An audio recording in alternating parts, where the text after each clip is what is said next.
गांव के बीचों बीच होने के कारण सभी लोगों की नजर आते जाते सबसे पहले चुन्नो दादी की दुकान पर पड़ती है। दुकान खुलते ही उस पर सबसे पहला ग्राहक गांव का सबसे बड़ा पेटू और रईस सुनार उपवासी राम होता है।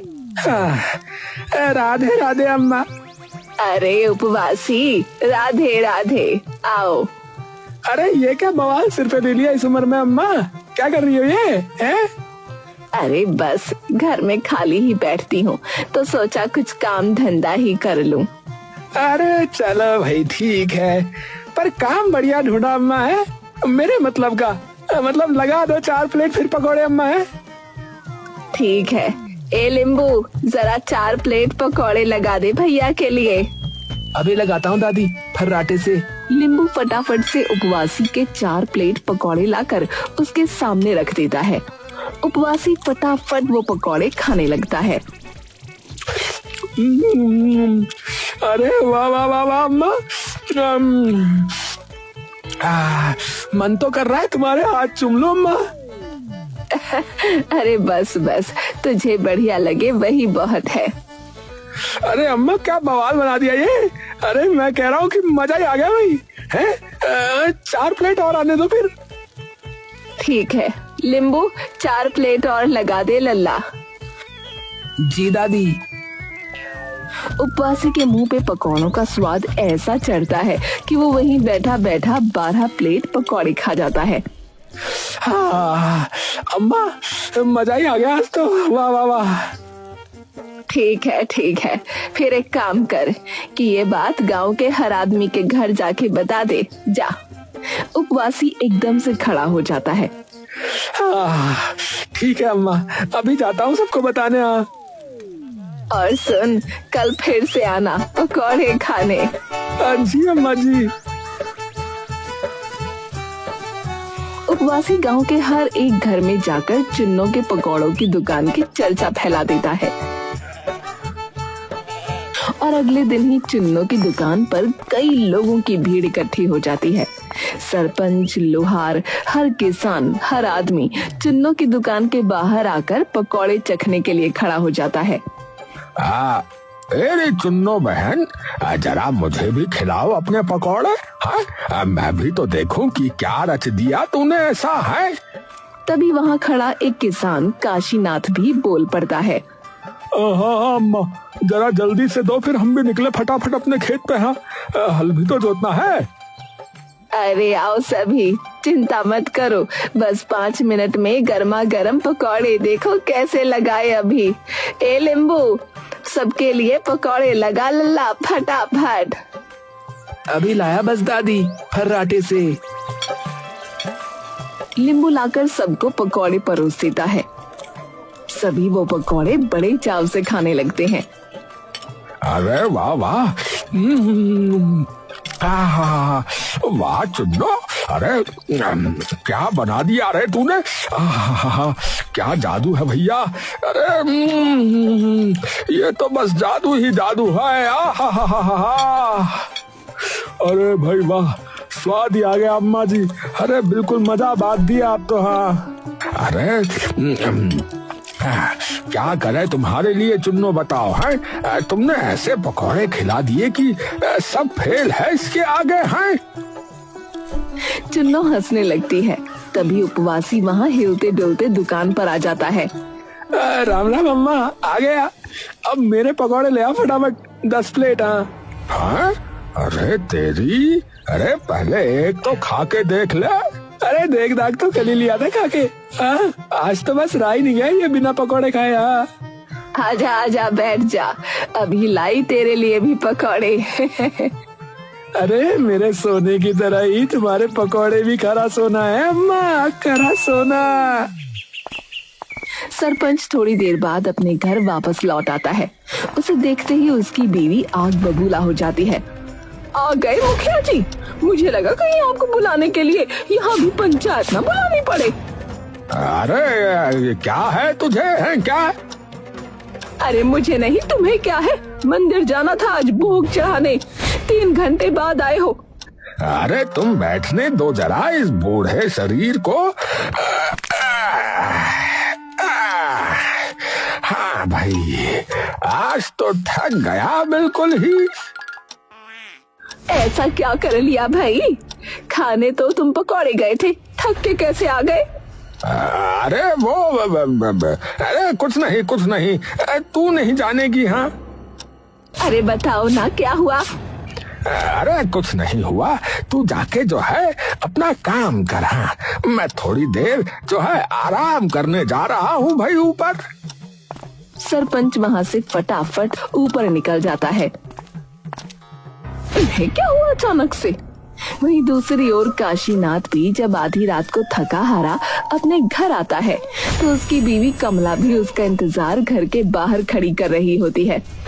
ए जी, क्या हो गया? आज इतनी देर कैसे लग गई खेत में? अरे बस काम थोड़ा ज्यादा ही हो गया था आज खेत में, इसीलिए। अच्छा ठीक है, आप अंदर तो आ जाओ, खाना लगा देती हूँ। ठीक है। अगले दिन एक बार फिर लोग चुन्नों की दुकान के बाहर इकट्ठे हो जाते हैं।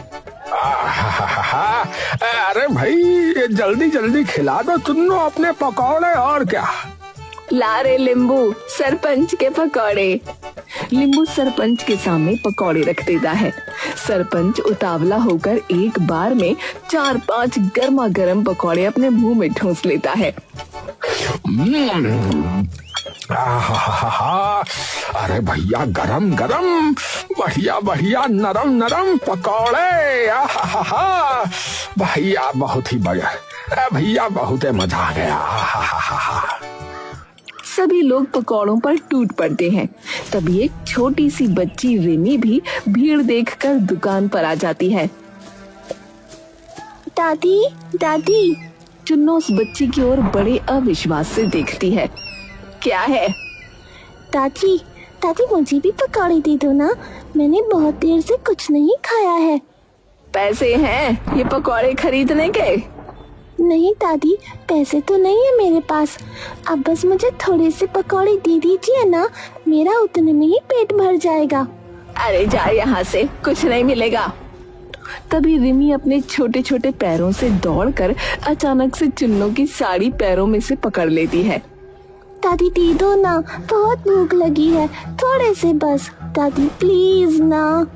तभी चुन्नू गुस्से में आकर अपना पैर जोर से झटक देती है और रिमी दूर जा गिरती है और गिरकर बिलख बिलख कर रोने लगती है। सब लोग अचानक ये देखकर खड़े हो जाते हैं। सभी लोग बैठ जाओ और चुपचाप खाओ। सभी लोग चुपचाप बैठ जाते हैं और पकौड़े खाने लगते हैं। और तू, ए लड़की, दिख मत चाहिए मुझे आगे से मेरी दुकान पे, वरना अभी जमीन पर गिराया है, अगली बार घसीट दूंगी। रिमी रोते रोते अपने घर चली जाती है और जाकर सारी बात अपने मम्मी पापा को बता देती है। रिमी का पिता जोगिंदर तभी सरपंच के घर पहुंचता है। सरपंच जी। जोगिंदर की आवाज सुनकर रंजना तुरंत बाहर आ जाती है। क्या हो गया? अरे कौन आ गया भाई? सरपंच जी, मुझे कल पंचायत बिठवानी है। अरे ठंडा हो जा पहले, हाँ? और ये बता कि हुआ क्या? अरे हुआ क्या है? अरे सरपंच जी, आप तो ऐसे बात कर रहे हो जैसे कि आपको पता ही नहीं कि हुआ क्या है। अरे उस चुन्नू ने आज मेरी फूल जैसी बेटी को लात मार दी, और आपने भी सब देखा था सरपंच जी, फिर भी कुछ नहीं किया। रंजना चौंक कर सरपंच की ओर देखती है। वो तेरी लड़की थी? हाँ सरपंच जी, हाँ। अगर मेरी बच्ची ने थोड़ा सा खाने के लिए कुछ मांग भी लिया तो कौन सा पाप कर दिया, ये बताइए। मुझे कल के कल पंचायत बिठवानी है और उस चुन्नू के खिलाफ कार्रवाई कल के कल ही होनी चाहिए। हाँ अच्छा ठीक है, मैं कल सबको बुला के जो है पंचायत बिठवा दूंगा। है तुम आ जाना सुबह 10 बजे। जोगिंदर इतना कहकर वहाँ से निकल जाता है। उस लड़की को सच में तुम्हारे सामने मारा था? सरपंच चुपचाप खड़ा अपनी बीवी की तरफ देखता रहता है। और तुमने कुछ नहीं किया, बस खड़े होकर देखते रहे? सरपंच सिर झुकाकर वापस ऊपर चला जाता है।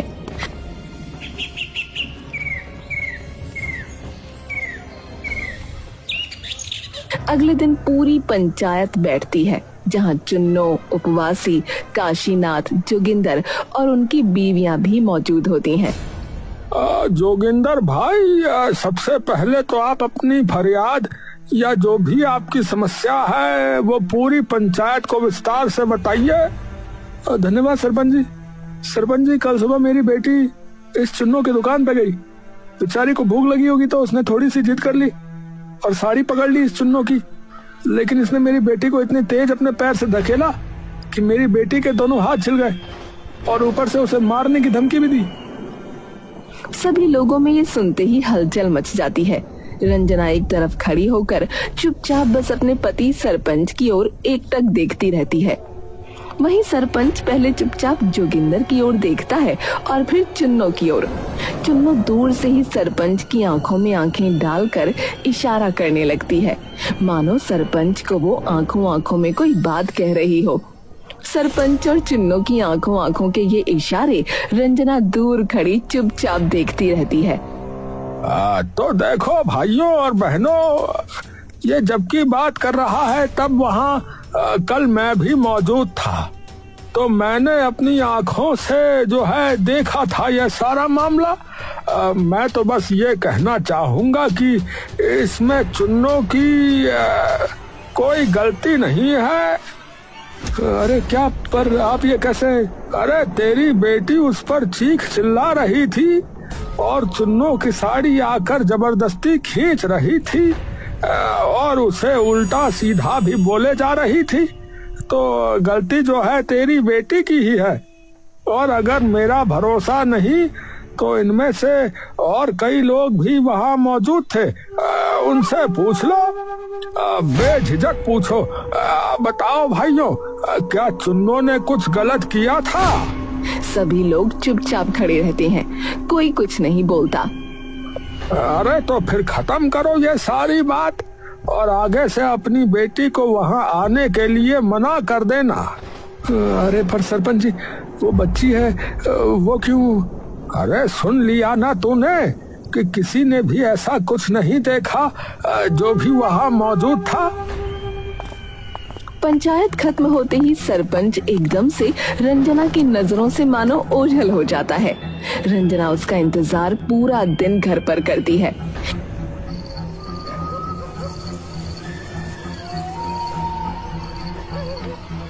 बिल्कुल रात होने पर सरपंच वापस घर पर बिल्कुल थका हारा लौटता है। आज फिर से देर? हाँ, वो काम था कुछ। कौन सा काम? अरे था कुछ काम, हर चीज थोड़े ही बताऊंगा। हैं? तो ये बता सकते हो कि क्यों आपने भरी पंचायत में झूठ बोला उस बच्चे के खिलाफ? अरे मैंने कोई झूठ नहीं बोला। मेरी कसम खा के बोलो कि आपने झूठ नहीं बोला। सरपंच रंजना से नजरें चुराकर उसको जवाब देने लगता है। अरे क्या चाहिए तुम्हें? है क्या ड्रामा लगा रखा है? और बस इतना कहकर गुस्से से भिनकते हुए वो ऊपर निकल जाता है। छुपा तो आप जरूर कुछ रहे हैं, वरना नजरें तो आपने पिछले 35 साल में आज तक मुझसे कभी न चुराई।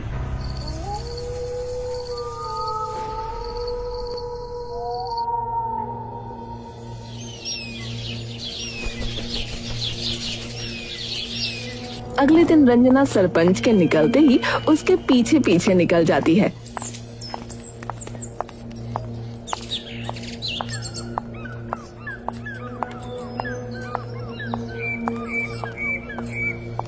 सरपंच सबसे पहले जाकर पकौड़े की दुकान पर बैठ जाता है।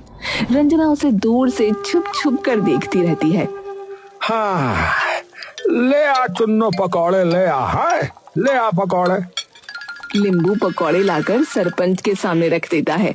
हाँ भाई वाह, अरे भाई मजेदार, लाजवाब, एकदम कमाल भैया। है वाह भाई वाह, मजा आ गया भैया। आहा। तभी धीरे धीरे करके और लोग भी वहाँ इकट्ठे हो जाते हैं। ये सारे लोग तो कल पंचायत में भी थे।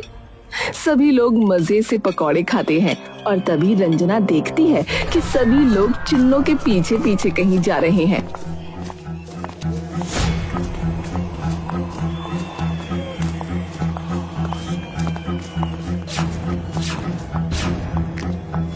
जा कहाँ रहे हैं? तभी पीछे से एक औरत आकर रंजना से टकरा जाती है। अरे कौन आ गया? माफ करना मालकिन, मैं वो काशीनाथ की पत्नी हूँ। कौन काशीनाथ? वो खेती करते हैं, लेकिन कुछ दिनों से बड़ा अजीब बर्ताव कर रहे हैं। मुझसे बातें छुपा रहे हैं, घर पर भी देर से आ रहे हैं, और ये सब तभी से शुरू हुआ जब से वो पकौड़े की दुकान खुली है। मेरे पति भी बिल्कुल यही कर रहे हैं, तुम चलो मेरे साथ। ये लोग इस चुन्नू के पीछे पीछे जा रहे हैं। दोनों मिलकर उनके पीछे चली जाती हैं।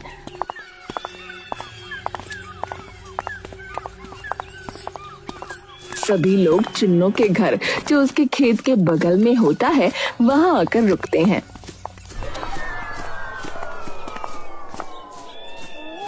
चुन्नू जाकर एक चारपाई पर लेट जाती है। ए सरपंच, तू जरा जाकर भैंसों का दूध निकाल दे। सरपंच जाकर भैंसों का दूध निकालने लगता है। हे भगवान, घर पे तो इस दानव ने कभी एक बर्तन तक उठा के रसोई में न रखा, और गैर औरतों की भैंसों का दूध भी निकाल रहा है, दरिंदा कहीं का। तभी फिर से एक बार चुन्नू की आवाज आती है। ए काशीनाथ, तू जाके पानी दे मेरे खेतों में। 4 दिन तो तुझे सिर्फ खेत जोतने में लग गए। ये सुन के कमला भी हक्की बक्की रह जाती है। ये सब क्या है? और उपवासी तू, मुझे अपनी घर की दीवारें ठीक करानी है, और गर्मी बहुत है, तो शहर के अमीरों की तरह अपने घर में भी मुझे एसी लगवाना है। तो एक काम कर, अपनी दुकान से एक हार ले आ और मुझे दे दे। ठीक है। और पहले जाके बर्तन धो, और तुम सभी फटाफट घर की सफाई करो, और फिर मेरे कपड़े धो देना, मैं इतने सो रही हूँ। पूरे घर में मानो कई नौकर लग गए हों। कोई झाड़ू लगा रहा था, तो कोई पोंछा, कोई बर्तन मांज रहा था, तो कोई खाना बना रहा था। कमला और रंजना ये सब देखकर हैरान रह जाती हैं। ये क्या करवा रही है हमारे पतियों से? रंजना पूरा दिमाग लगा के ध्यान से सभी बातों पर गौर करने लगती है। बात ये नहीं है कि क्या कर रही है, बात ये है कि ये सब मान क्यों रहे हैं। इसे आज पूरा देखते हैं कि करती क्या है, जरूर कुछ गड़बड़ है। उपवासी जल्दी जल्दी अपने घर पर आता है और तिजोरी से अपना सबसे कीमती हार लेकर जा ही रहा होता है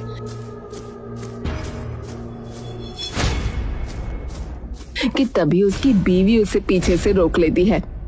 कहाँ जा रहे हो उसे लेके? अरे तू हट जा, अम्मा ने मांगा है, उसे देना है। पैसों में ना। अरे तू हट ना। इतना महंगा हार उसे मुफ्त में दे रहे हो, पागल हो गए हो क्या? अरे क्या है तुझे, है क्या है? मुझे नहीं, तुम्हें क्या है? कैसा पागलपन है ये? अरे खून पी लिया इस लुगाई ने, चाहिए क्या तुझे? कि तुम इसे वापस कर दो, और जो इतना ही बांटने का शौक है मुझे दे दो। अबे जा। उसकी बीवी आकर उससे छीना झपटी करने लगती है। दो। तभी उपवासी उसे जोर का धक्का मारता है और उसकी बीवी का सर जाकर मेज पर लगता है। पागल चुड़ैल कहीं की। तभी उसकी बीवी धीरे से उठकर उसका पीछा करने लगती है।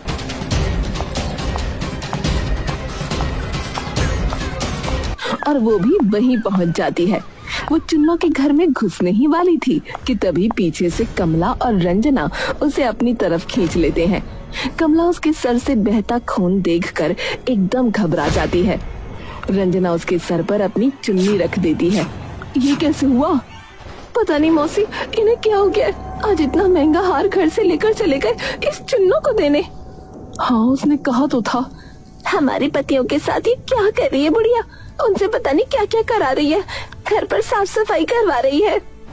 अरे तू चिंता मत कर, और जैसे ये निकलेंगे तो हम ये देखेंगे कि चुन्नू करती कैसे है ये सब।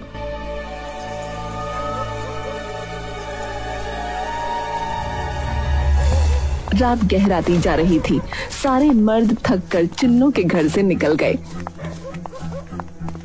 बस 3 परछाइयां, रंजना, कमला और उपवासी की बीवी चुपचाप इंतजार करती रहीं। जैसे ही आखिरी आदमी दरवाजे से बाहर निकला, तीनों औरतें दबे पांव पीछे पीछे चल पड़ीं।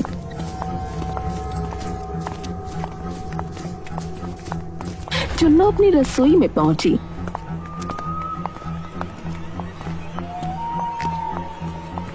पहले तो वो एकदम सामान्य ढंग से आलू काटने लगी, तेल गरम करने लगी। कढ़ाई से छन छन की आवाज गूंज रही थी। औरतें हिचकते हुए झांक रही थीं। ये तो सब ठीक ही कर रही है, लेकिन अगले ही पल उसका असली खेल शुरू हुआ। चुन्नो ने अपनी अलमारी से एक काला कपड़ा निकाला जिस पर लाल धागे से तिकोनी आकृतियां बनी हुई थीं। उसने नींबू और 7 मिर्च का गुच्छा लिया, पकौड़ों की थाली के ऊपर 3 बार घुमाया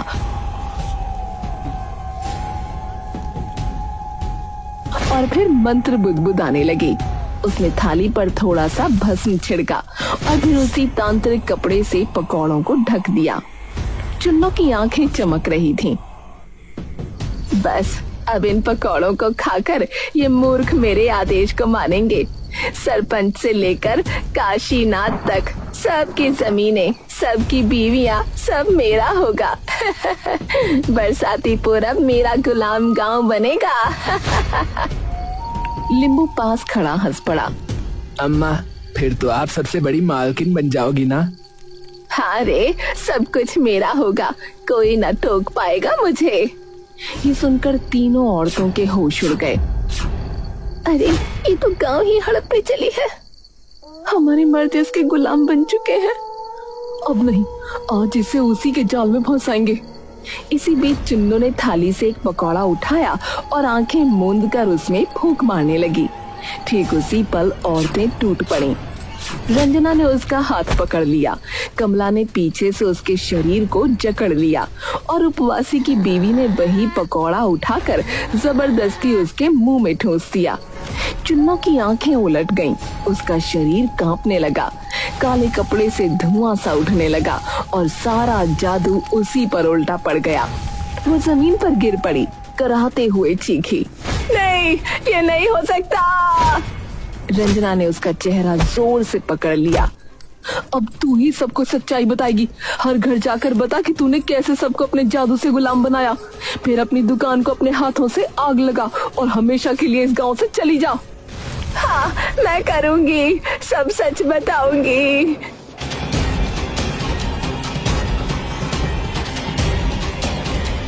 अगले दिन पूरे गांव के सामने उसने सब सच उगल दिया। अपनी दुकान को आग लगाई और फटी फटी आंखों से गांव छोड़ दिया।